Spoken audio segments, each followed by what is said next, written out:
Hey, I'm glad you're here. You are eavesdropping on my conversations with everyday adults about coping with the tough stuff and how they got from bad to better. I'm Brandy Menefee, and these are coping stories.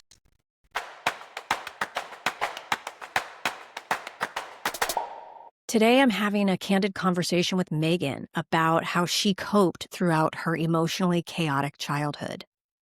Megan says she struggled internally for years and had no successful relationships, not with her family, not with friends, not with romantic partners. Now, as an adult, Megan has discovered something that has dramatically helped with her relationships and her mental health, and it's not medication or therapy. In this episode of Coping Stories, Megan describes the different moments and chapters of emotional pain she experienced growing up, how she coped, how that pain impacted her behavior and decisions at the time, and what she's discovered as an adult that has transformed her relationships.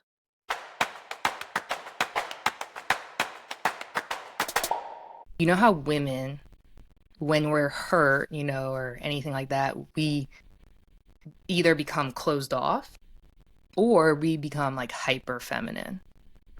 Well, I was a super tomboy, like forever. Like I literally wore basketball shorts to my ankles and like big baggy t-shirts and like Crocs, and like I mean, look at my hair. Like, I put my hair in this like slicked back headband so no one could see that I had curly hair because they made fun of me so much and it was devastating. Okay, we're laughing, but I want to know and understand why you were hurting. I've like lived in internal struggle forever and ever and ever. Not now anymore, but like 15 years probably. Tell me about your childhood.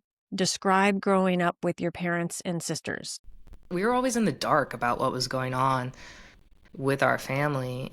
My parents in church, we were Greek Orthodox growing up, and they would always win couple of the year. Like, so they were like on blast at the church as like couple of the year, but we knew damn well behind closed doors it was a complete shit show.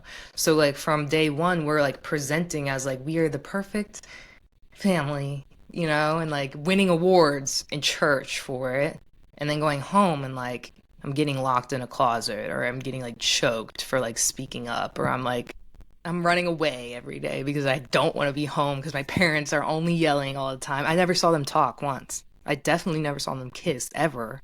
It was either yelling or silence. How did that impact your relationships?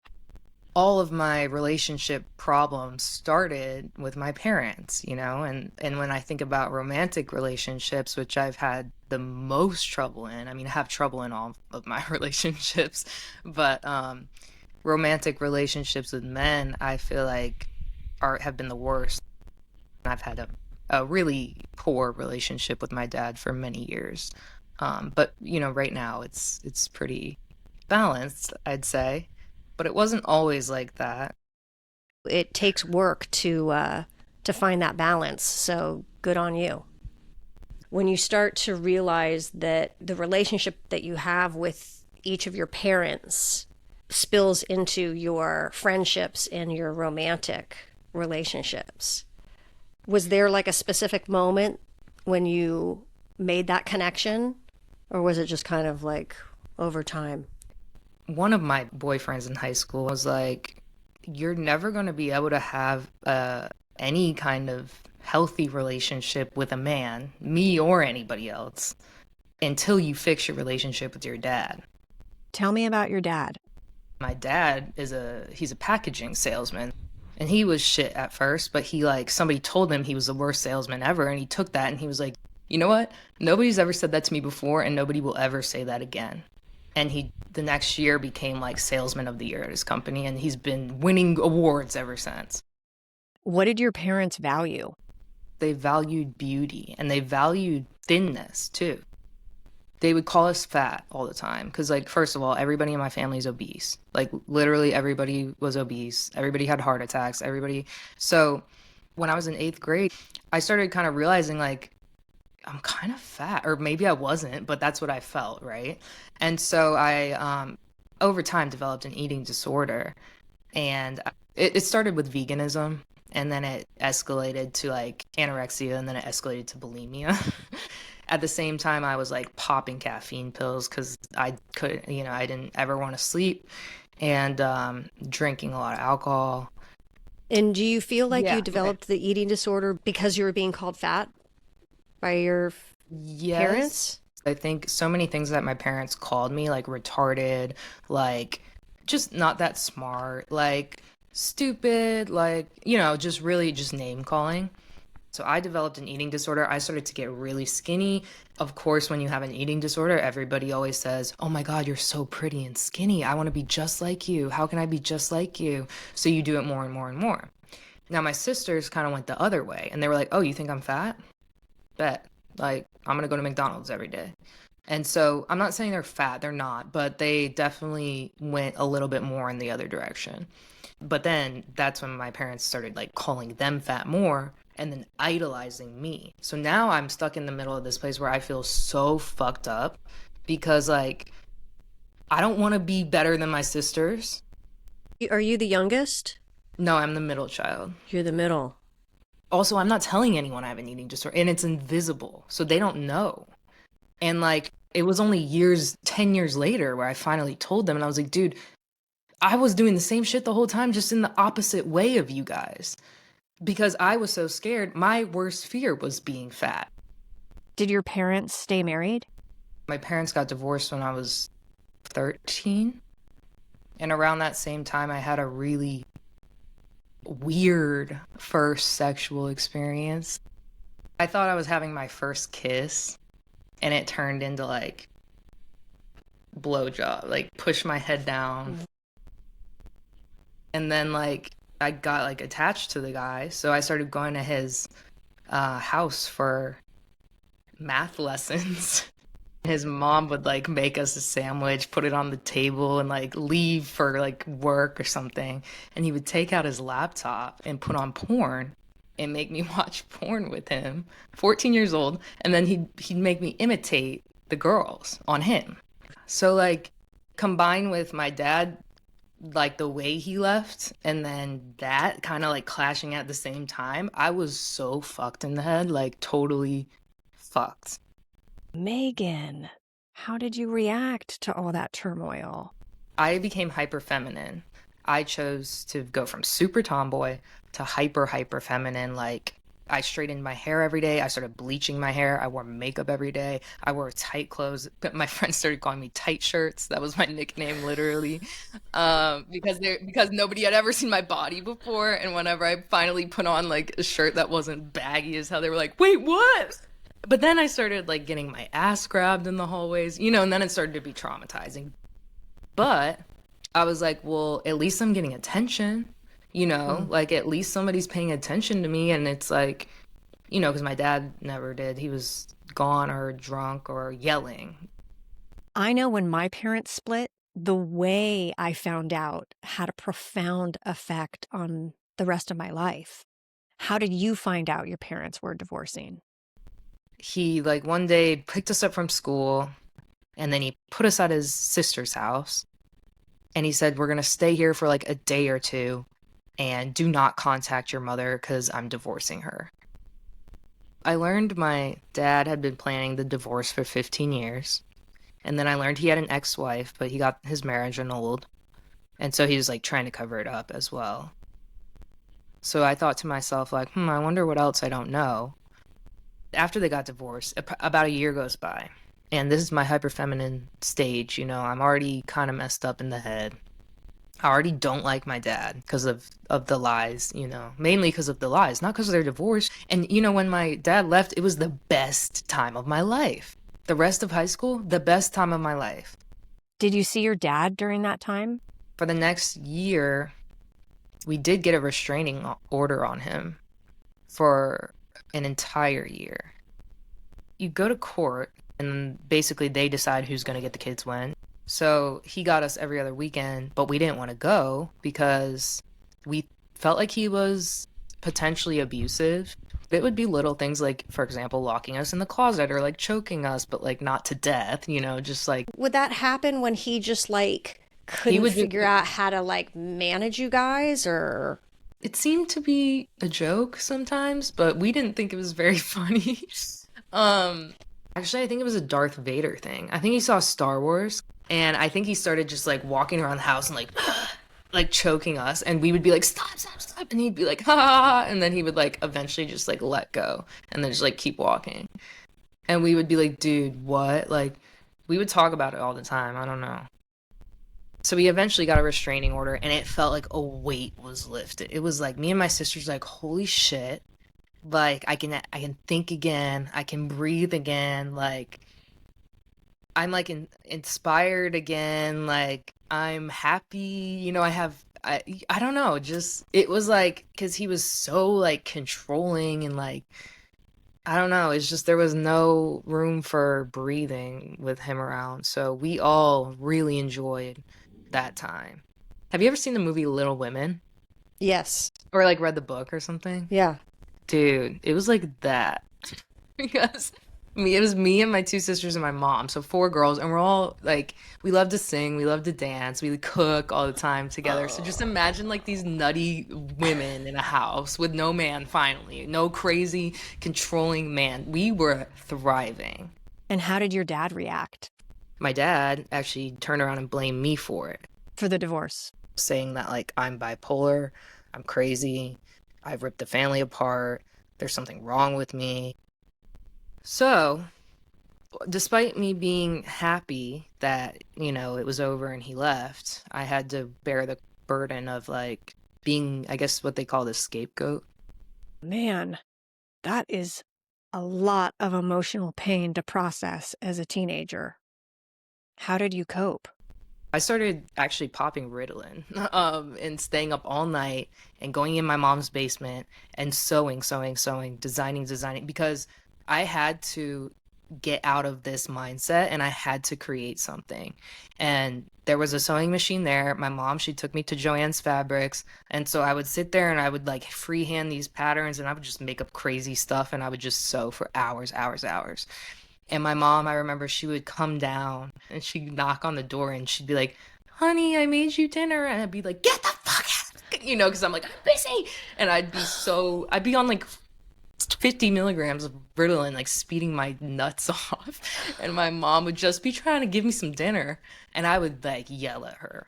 So yeah, it started to go south with my mom too. Cause, I was like getting angrier and angrier. And I remember there was one time where I like threw my mom out of her own house. Can you imagine that? I was so out of line like from day one. I remember there was one time we were at the dinner table and he asked me if I could get up and get him a napkin. And I was like, you do it yourself. Can you imagine your kid saying that to you dead ass? Like, like a 6-year-old? I think that's when he locked me in the closet for the first time, actually. What about your older sister and your younger sister? They just chose to like stick to the game plan, which was, hey, this is shitty, but we know he's been saving up money for our college. Cause like, here's the thing, my dad is like, he like treated us like shit. He wasn't there, but then he did save money for college. Like he wasn't all bad. Interesting. So, how did things start to change with your dad? I mean, a year went by, the restraining order lifted, and we started going to his new house. Because at this point, he's being way chiller because he knows if he doesn't, we're going to get another restraining order, right? So it started to get better with him. What was the next turning point for you? So a year after my dad got divorced, he introduced us to his new girlfriend who went to a church that we played like sports at, a Catholic church. So we're doing these like private school sports. And yeah, then he introduces us to this other woman and he's like, oh, we just met, and you can tell he has this plan to like seamlessly like transition and like create a whole new life and make a blended family because you can tell he really loves this girl. She has 2 kids that are kind of our ages. I think he even said they were like going to therapy. They were getting guidance on how to best like actually like bring us into the new family and blend the kids together. They were doing it very methodically, and like I kind of appreciated it because it was sort of like, hey guys, we understand this is hard and weird, but like we're gonna try to make it like easy on you kind of thing. So I was like, okay, you guys are making effort. Like, that's cool. It's kind of a good example of a relationship. I'm sensing a twist or a reveal coming up. I just remember one time in passing, like out of nowhere, my stepmom like casually said, oh yeah, I remember when you were in second grade, I used to come to your basketball games. I just like checked it for later because I didn't want to believe. I didn't want to believe her, is what it came down to.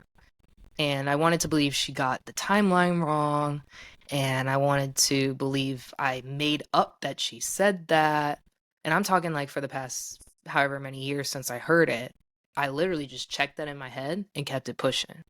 Never told anybody about it, never asked my dad about it, never asked or told my sisters anything about the remark. And that's all I remember. Like, I've been trying to figure it out forever. I've been trying to be like, why am I always searching for something that's not true all the time?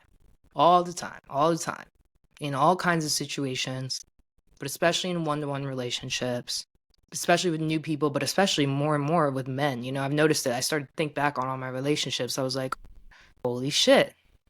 The reason why I'm making up all these stories in my head, and the reason why I specifically don't trust men ever, is because I believed a lie my whole life.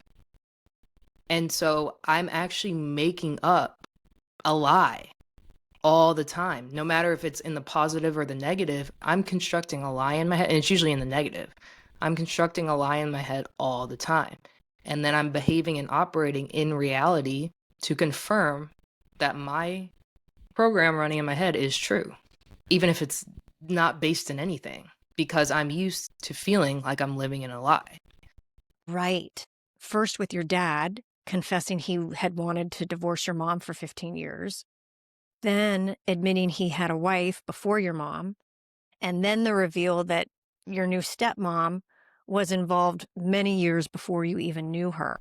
So then you live your life seeking lies without even realizing it until recently. There was no evidence for anything that I ever constructed in my head to sabotage every relationship I've ever been in. So that blew my whole mind up. It was like, oh my God, everything makes sense now. Okay, so let's talk about your chapter with him during your college years. Freshman year of college, I started studying fashion. One fashion class, one art class, and then just general eds. So first semester went by, and then he was like, why are you taking these art classes? You're supposed to be a business student. And I was like, because I want to. He's like, I'm not paying for that. And so second semester, he started pulling his money out, and that's when I started selling drugs. I sold drugs to put myself through college. I admit it. I sold drugs. Okay. Because you wanted to stay in school. I tried to get scholarships, but my family had too high of an income for me to get scholarships, but too low of an income for like anyone to afford for me to go, like my mom to pay for me, for example. Like, and I have no experience in anything. So what? You know, I just felt like completely like lost and abandoned, but I was just like, well, I could just flip some drugs, like my friends do it, and I'd be great at it. How are you feeling mentally at this point? So I remembered what my 16-year-old boyfriend said, that, hey, you need to build your relationship with your dad if you ever want to have any kind of relationship again. And I was like, yeah, I can't move forward until I do this. I finally somehow got a hold of him through an email. I was like, hey, I want to rebuild our relationship. We did start rebuilding our relationship. But now I'm telling someone and telling myself everything he said about me is true. So now I'm starting to go down a hole of like, yeah, you are crazy, and yeah, you do have problems, and like, you're just fucked up, and you're going to be fucked up forever. So just be the fucked up girl. So you're repeating what he's voiced about you, his thoughts about you, as fact. I was such in a bad, dark place in my mind about myself. and my life and what I was doing. Like it was like I was aware that I was doing bad stuff, but I like couldn't stop, you know? And I like saw it all. It was like I was watching my life play out instead of like being in my life. It was like my life was living me, and I was just like watching. What's the turning point? I go to Chicago, I'm in film school, and remember I still have an eating disorder, right? I go home for Thanksgiving, and I never go home for Thanksgiving because I'm usually not allowed home for Thanksgiving. But this year, because I rebuilt my relationship with my dad, he's like, come home for Thanksgiving. So I do, and I go to his family dinner. And while I'm at his family dinner, he looks at me and he's like, you're yellow. I was like, what? He's like, let me see your palm. He's like, dude, your palm is like yellow. Do you have jaundice?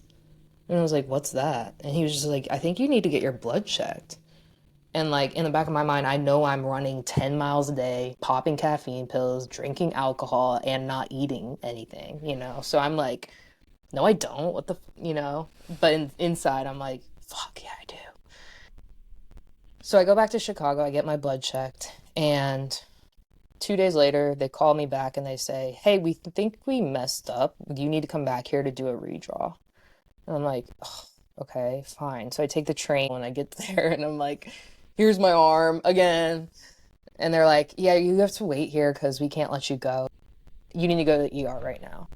So they send me to the ER and they put me through first. And I was like, what is wrong with me? Like, I didn't even know. I get into the room and the guy's like, what is this? He's like, you should have been dead a month ago.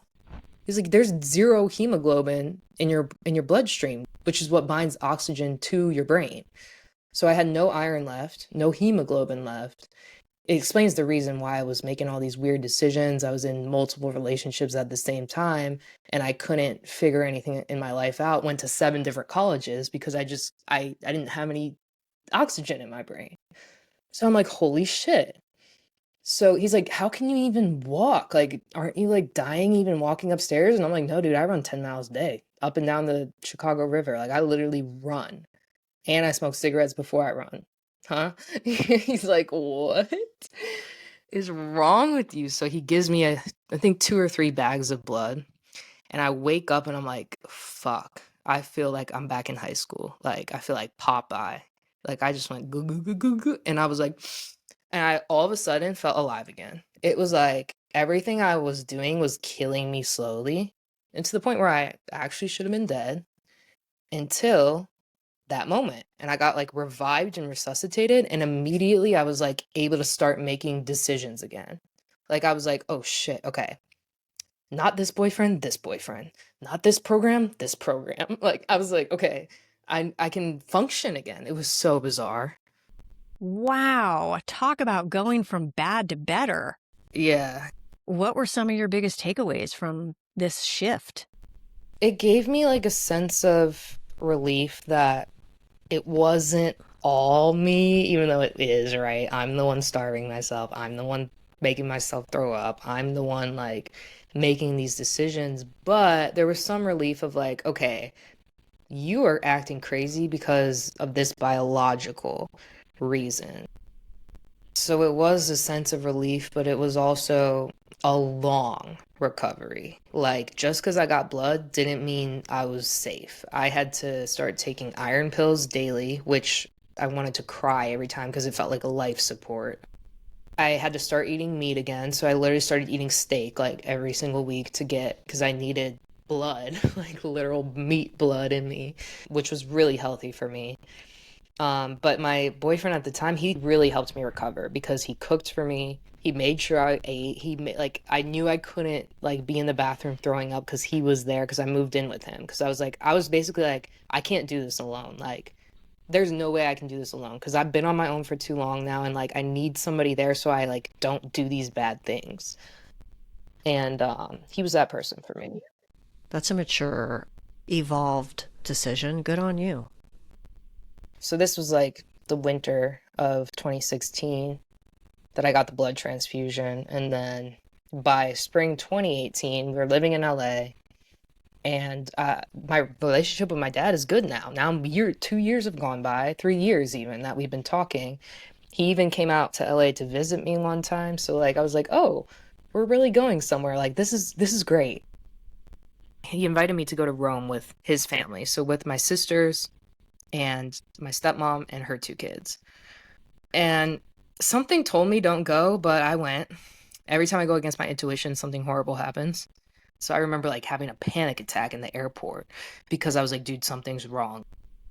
So we're on this vacation and it was our last night in Rome.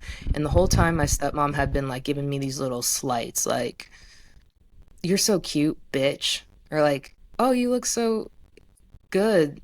Ew. Like just like it would be like compliment and then down. Like take it down and then like weird. Just so weird. The energy was so weird. We go to this fancy dinner and everybody's drinking. My stepmom and my dad are sitting across from me and they're just sitting there like talking shit on me in front of my face, which is something my dad's whole family has done my entire life, is just talk shit in front of the whole. It's like, dude, I hear, I'm standing right here and I can hear you, but it's like they do it on purpose to piss you off, to get you to react. So finally I react and I just say like, I can hear you, right? And they're like, hear what? And I'm like, I can hear you're saying this, that, and that about me. So da da da. And it escalated. Me and my stepmom are yelling at each other. And then like at some point I think I like stood up and then my stepbrother threw his napkin at me and was like, Megan, sit down. Like it was like throwing stuff at the table and I was like, took it, threw it back. I was like, you sit down. Like it was like a whole thing.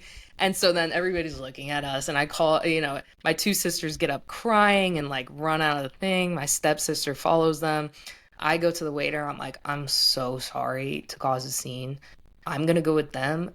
You take care of them. Thank you so much. Bye. And then I'm like, okay, let me head out, and because I don't want to be with my dad and my stepmom. So I'm like, okay, I'll take this route. We'll go get ice cream and just like wait. So we're just out there waiting by our apartment in Rome. We're sitting on the cobblestone steps. Finally, we see them walk up and they start saying like, oh, there's our crazy girls. Like you could hear they're kind of like slurring their words and stuff like that. And my older sister was like, you're crazy to my dad. And then my dad was like, your mother's crazy. Like our real mother's crazy. And like he always says that and that always strikes a chord in all of us. So then my little sister goes, don't talk about my mom like that, and like pushes him. And at this point, I'm sitting on the ground, but I see her push him. And then I see, at least I think I see, my stepmom like kind of lunge for my sister, like start going for my little sister. And I'm like, oh, hell no. Like, this is my time to break in. So I like spring into action, get between them, and like we start brawling. She's very strong. So I remember she had me up against the wall. She had me on the ground. She had me like all these kinds of ways. And I remember like headbutting her because that's all I could really do.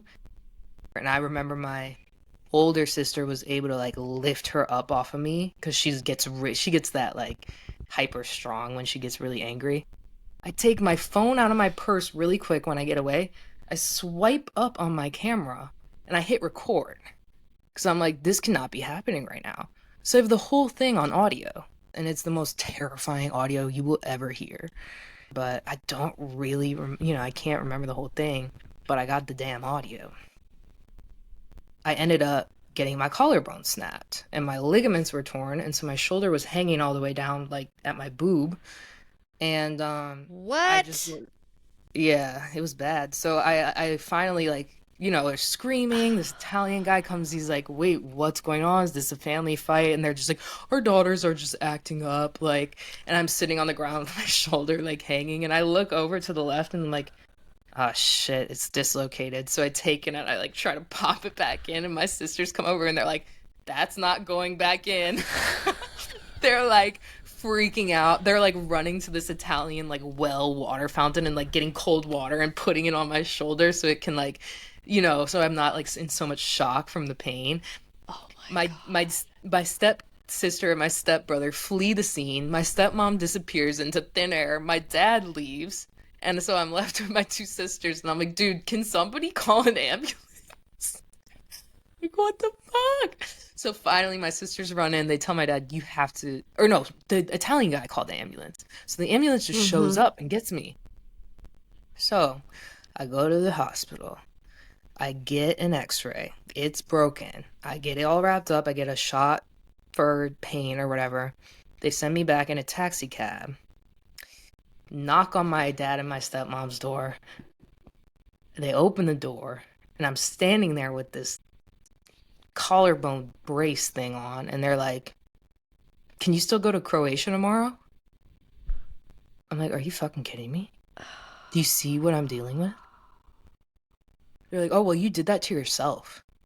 I'm like, "Really? I did this to myself? You must not have a very good memory. You must have been really drunk." I remember this was the first time I was able to keep my power, but that didn't take away from the fact that he still blamed, I was the problem. I was the reason. And I did take responsibility for my half. I was like, yeah, I didn't have to do that. I could have just not jumped in and not gotten in a fight. That's absolutely right, actually, yeah. So I definitely took that part of the responsibility, but it was like 3 years later, maybe, where I finally was able to, like, at least consciously talk about it with my sisters. I remember being like, hey, did this actually happen like I think it did, or am I crazy? Because I always think I'm crazy. I always think I'm making stuff up, or at least I challenge everything. I'm like, is it really that? She's like, no, dude, it was that, and it was bad. And I'll tell you why, because I still have nightmares to this day about the sounds of the whole fight going down. I was like, are you serious? Because for years, I'm just poor me, my experience, thinking about myself. Like, I was the one who got hurt when my sister's having nightmares every night of these sounds, and I didn't even know that. And I'm not even thinking, like, let me see what their experience is. I'm so selfish, you know? So it was another thing that just made me be like, dude, what? It is not all about you. Like, even though you are the one who got physically hurt, you need to have some awareness of the people around you and how you're affecting them and how they're affecting you, and like how you can work together, or like at least express with each other to heal. That was definitely a big, like, kind of wake up call for me. When your sister said that to you, that was a wake up call? Yeah, because it was like I was in this victim mindset for so long. Like, oh, my dad didn't pay for my college. Oh, my dad blamed me for his divorce. Oh, I got my collarbone broken by my stepmom. You know, when you tell yourself stories like that again and again, you solidify in your mind that you are a victim and this stuff is happening to you. And so I think the ability to consider someone else's experience, especially because it was my little sister, who is seriously like my joy, my light, like I love her. It was the thing that kind of woke me up out of my own, like, it's not all about you. And Mm. like other people are having challenging times with this same experience too. You know, you can be an ear for somebody else, just like they're an ear for you, or you can like help other people through their pain, and that will help you through your pain too. What else has helped you through your emotional pain? It helps to talk about it, and making random TikTok videos saying like information about what I learned so that hopefully other people can find it and be like, oh yeah, holy crap, me too. Or, oh yeah, I just uncovered that today too. Or, oh my gosh, I never thought about that. That's helping me cope. It's helping me heal. And it's helping me have more of a purpose and feel more confident, like wielding my own personal power. Like, this is what I can do. I can't change you. I can't change my past. I can change me, though, and I can share. Now we're getting to the reason why I wanted to have this conversation in the first place, because you have found something very specific and interesting and unique that has really helped you with your mental health and your relationships. Yes. Tell me about the first time that you were introduced to Dialog life skills. I mean, I thought it was complete horseshit when I first heard, just like yoga, just like everything else. I was like, I'm not doing this. It took me like a year to even want to try it. And even then, like, I'm somebody who went to therapy and probably never actually told the truth in therapy. So like, this is really the only thing that has gotten to the core of me. How do you explain like dialoguing to somebody who has never heard of that before?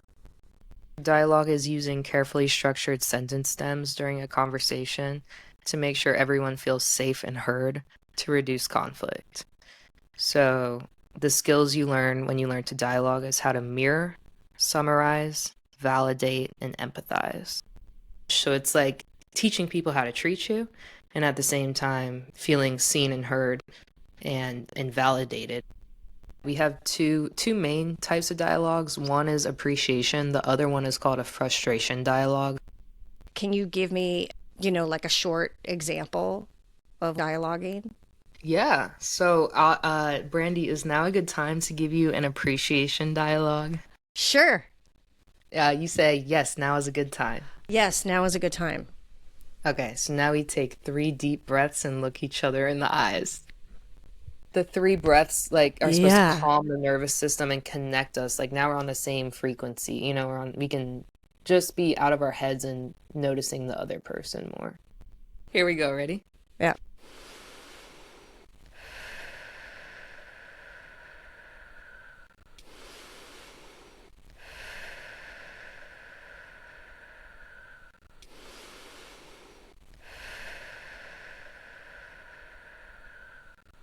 Brandy, I appreciate the way that you listen to me.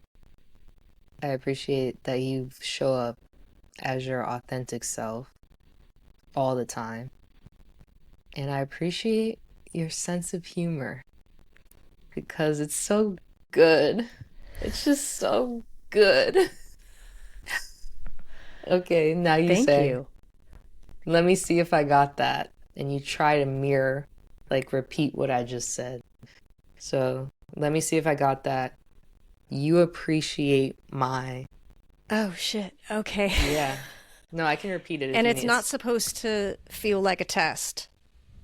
No, it does. I mean, it did for me for sure at first. But no, because if you get it wrong, I just resend it. So no, it's not a test. And then am I supposed to, when I repeat it back, am I supposed to try to repeat your exact words? Over time, you'll get the exact words, which is pretty much the goal because you never want to put words in someone's mouth.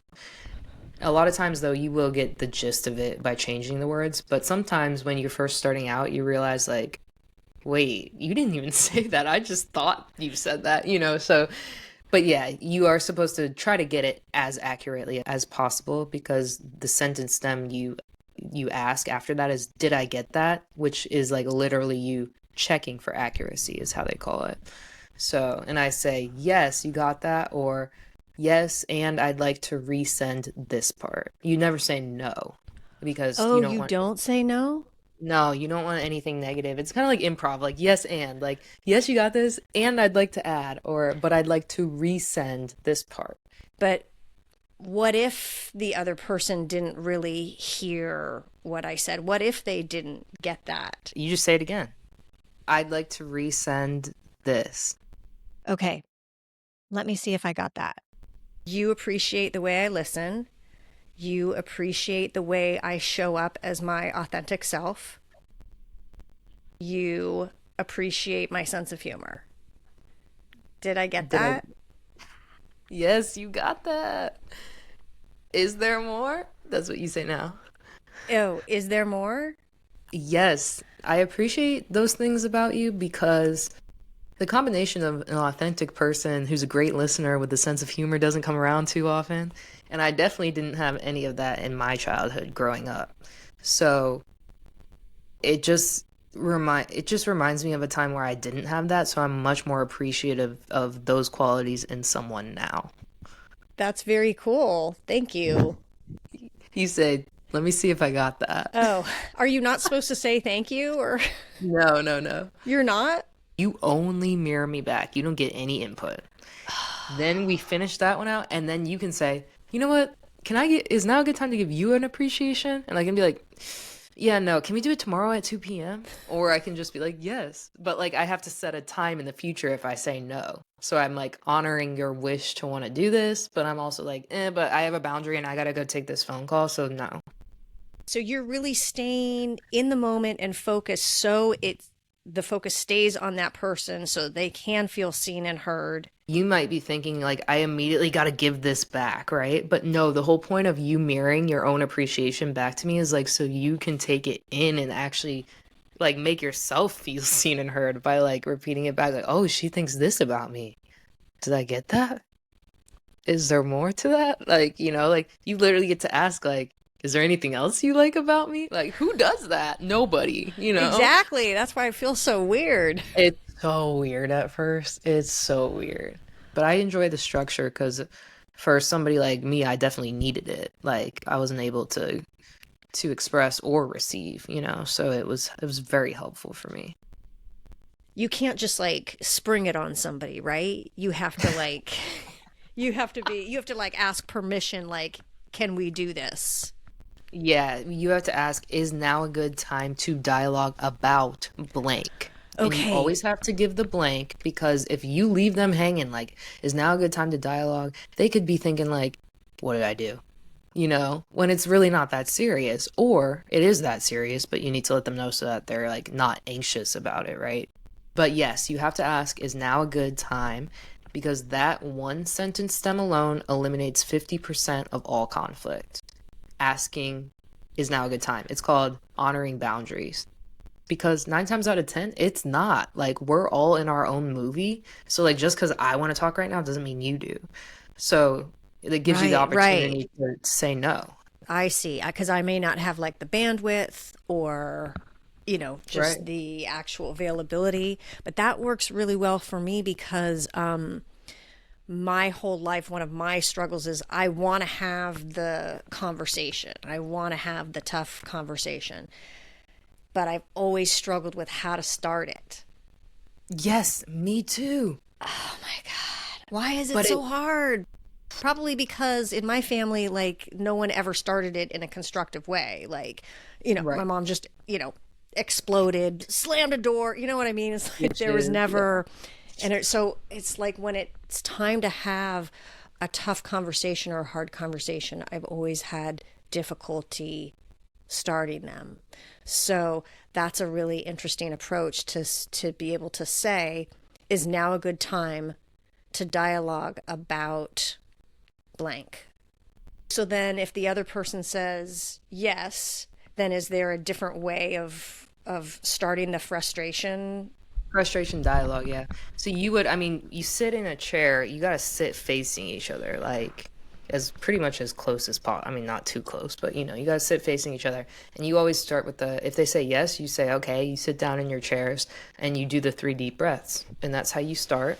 And then the first real starting sentence stem of that one is the frustration I'm experiencing is blank. Or the worry I'm experiencing, you can kind of switch it out, but ultimately it's like the frustration I'm experiencing is you didn't do the laundry for 8 weeks in a row, or whatever it is. And you say, let me see if I got that. There's a sentence stem for like every part of it Why? because it's designed like sentence stems are to literally take you out of your fight or flight brain and put you into your cognitive brain. And by the time you say the sentence stem out loud, you have de-triggered yourself. So if you're in the middle of conflict and you say, let me see if I got that.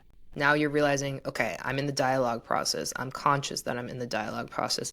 This is a dialogical person. So they're not trying to hurt me because we've done this before. We practiced this. Like, it just like, it gets you to like have cognitive function. Like, I can't even tell you, like, I don't even think I was ever even in the frontal lobe of my brain. I'm not even joking. Like, I like lived like in different parts of my brain, but not the cognitive functioning one. I really couldn't even like do my eyebrows like this because I didn't have any like awareness here. I'm dead serious. That's why Oh, my forehead has no you lines couldn't on it. even furrow your brow. No. And everybody's like, dude, do you have Botox? And I'm like, no, I just have no cognitive function. So how has learning to dialogue, what are the changes you've seen in your relationships? Learning to dialogue has helped me create a boundary between me and other people because I had zero. So I really started to just notice my energy was different and I was able to contain it in my body and not like jump into somebody else's whole picture. And that is like all I ever wanted, honestly. It really is. It's all I ever wanted was to be able to be me and nobody else, you know, and like that be okay with me. Ultimately, you know, and like not be judging myself for being myself in social situations or in partnerships or in family just because other people were, you know? And so it gave me the ability to do that. I always ask to dialogue now because I do have problems with girlfriends, you know, a lot. And I always like try to resolve the conflict. I used to be like, oh, she doesn't want to talk to me, whatever. Like, it's not a big deal. We'll talk when we talk. I am willing to work it out now because I'm not afraid.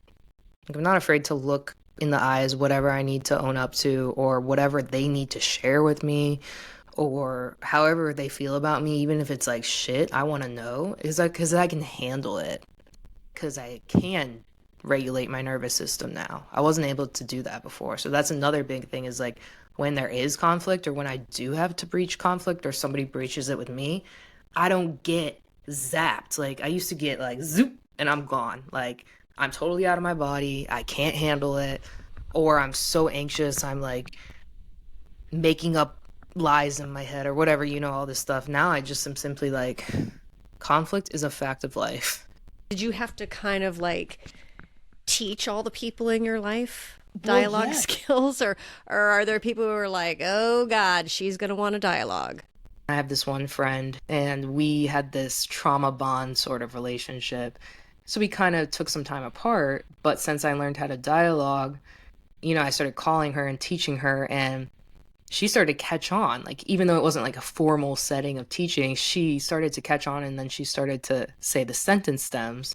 When I would be mirroring her, she would like remember and she would say, like, yeah, you got that. And she'd be like, yes, there is more, by the way. Like, you know, she'd like start to like really get it. And so I used to, before dialogue, I was really the girl she called to like figure out all her problems and I would give her advice, which was so draining on me. After learning how to dialogue, now she called me the other day. It was like an hour-long conversation, and usually I'd get off the phone like, I'm never talking to her again, you know? But like I was able to stay in my energy and just simply mirror everything she said. And the whole conversation was dialogical. And I left feeling more energy than I came into it, which is unheard of for like that type of conversation with me and her. It's really interesting It sure because is. it's like having the boundary actually helps people more. Not giving them advice like helps them more. You know, not putting your own opinion on it helps them more. Like just like reflecting back who they already are and what they're already saying helps them do what they're already going to do, which is make their own decision anyway. And it's the only thing I found that solves relationships, even in business meetings, because I know, hey, people like to feel seen and heard. I literally mirror people in business meetings before I say something or give my opinion. And since I'm like a young girl in these like bigger meetings, it helps because nobody wants to fucking listen to me unless they know that I am listening to them and I'm tracking what they're saying. And hey, did I get that? Yes, you got that. Okay, so here's what I think after make sure I got it right. It helps being, I think, a woman in a man's world as well is very fucking helpful for that. 100%. Yeah. Oh Yeah. man, I love that. I spend a lot of time with Jackson, you know, and he's very dialogical. We have certain triggers that are matched. So trigger matching is like when I get triggered, my trigger state triggers him. But because we're committed to dialogue and we have it, we're able to recognize like, okay, she's triggered right now, or oh, he's triggered right now. Okay, we need to work this out. So we dialogue about it instead of just letting it blow up the whole situation. I mean, creative people, it happens a lot. And we need a tool to be able to like get through it because you don't just want to like give up every single time just because there's like a conflict that seems like you can't work it out, but you can always work it out if you're willing to work it out. So that's another thing I noticed is like just being committed to it is really the only thing you need is like commitment to dialogue and having other people in your life commit to it too, so that you don't just polarize and walk away or never talk about it or brush it under the rug. It's like, no, let's talk about it and let's do it in a calm manner and let's hear both sides and let's mirror, validate, and empathize.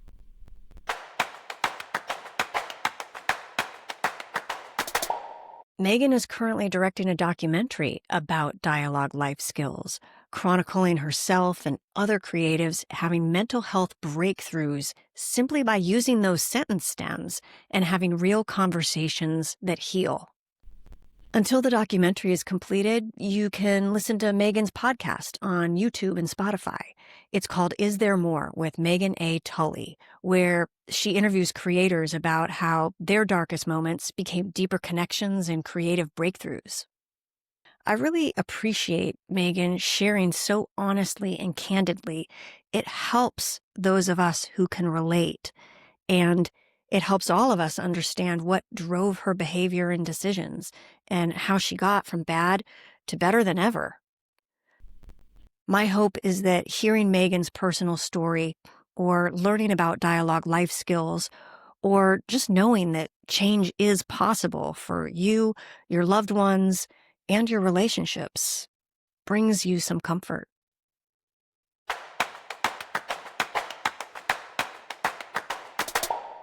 I'm really glad you stuck around. Thanks for listening to Coping Stories. If you know someone who would really like this episode, please send it to them. Please type a comment about this episode or leave a review. Or click the follow button.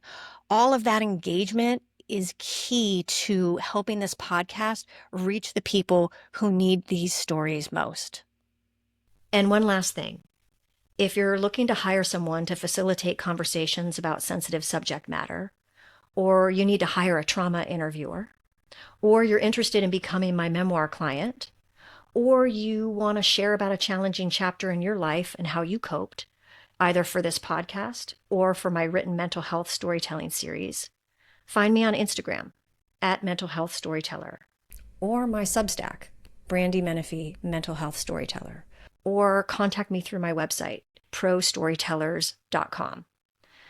And of course, there's always LinkedIn.